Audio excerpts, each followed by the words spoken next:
Hi everyone, আসসালামু আলাইকুম। আজকে আমি আপনাদেরকে পাটিসাপটা পিঠা তৈরি করে দেখাচ্ছি। তাহলে দেখে নিন কি কি উপকরণ লাগছে। প্রথমে আমি একটা বাটিতে 1 কাপ চালের গুঁড়ো নিয়ে নিচ্ছি। এরপরে আটা নিয়ে নিচ্ছি 1/2 কাপ। মিল্ক পাউডার দিচ্ছি 3 টেবিল স্পুন। পরিমাণ মতো লবণ দিয়ে দিচ্ছি। চিনি দিয়ে দিচ্ছি 2 টেবিল স্পুন।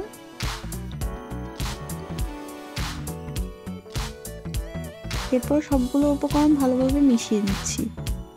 মেশানো হয়ে গেলে নর্মাল পানি, প্রয়োজন মতো অল্প অল্প করে নর্মাল পানি দিয়ে দিচ্ছি। দেখুন আমি অল্প অল্প করে নর্মাল পানি দিয়ে এরকম কনসিস্টেন্সিতে নিয়ে এসেছি। এখানে আমি 2-3 ফোঁটা লাল রং দিয়ে দিচ্ছি, কারণ আমার কাছে পিঙ্ক কালার রং নাই আর আমি পিঠাটা পিঙ্ক কালারের করব।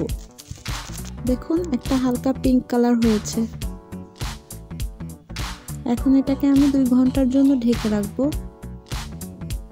এর মধ্যেই আমি খিসাটা তৈরি করে নেব। খিসা তৈরি করার জন্য 2 চামচ চালের গুঁড়া আমি 1/2 কাপ দুধের মধ্যে মিশিয়ে একটা সাইডে রেখে দিচ্ছি।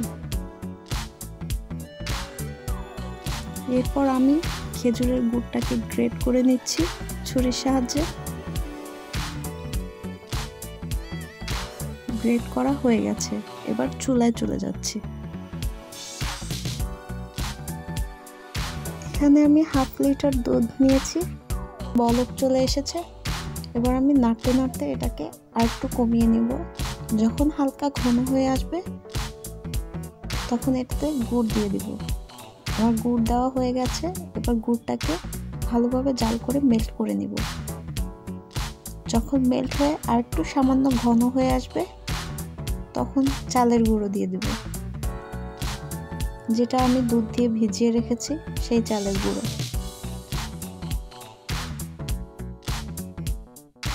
চালের গুঁড়োটা দেওয়ার পর বেশিক্ষণ আর জাল করতে হয় না, কারণ এটা দেওয়ার পর সামান্য অল্প পরিমাণ জালেই সিদ্ধ হয়ে যায় এবং খুব তাড়াতাড়ি এটা ঘন হয়ে যায়।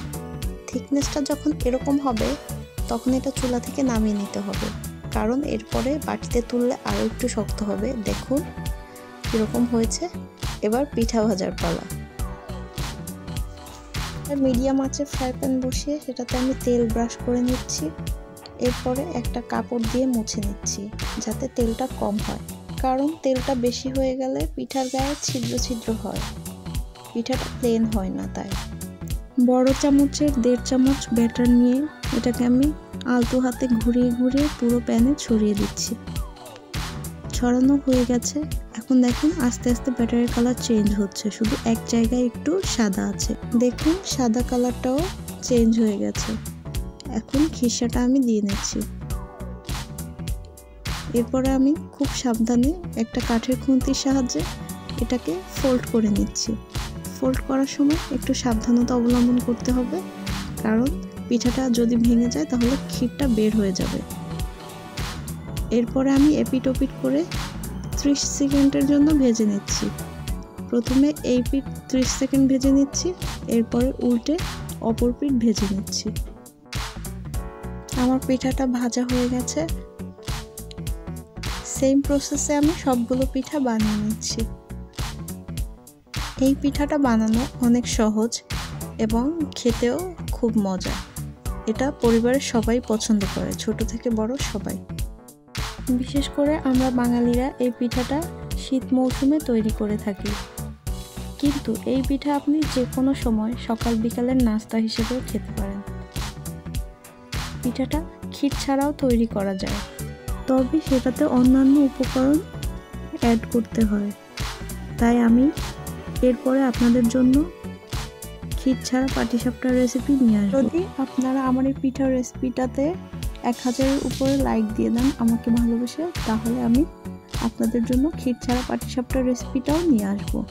আশা করছি আপনাদের পিঠাটা পছন্দ হয়েছে। আমার সবগুলো পিঠা হয়ে গেছে। আমি একটা পিঠা আপনাদেরকে খেয়ে দেখাচ্ছি। সত্যিই খুব মজা হয়েছে। সবাইকে অসংখ্য ধন্যবাদ আমার এই রেসিপিটি দেখার জন্য। আশা করছি আপনাদের ভালো লেগেছে। ভালো লাগলে আমার চ্যানেলটি সাবস্ক্রাইব করে আমার পাশে থাকবেন। সবাই ভালো থাকবেন। আল্লাহ হাফিজ।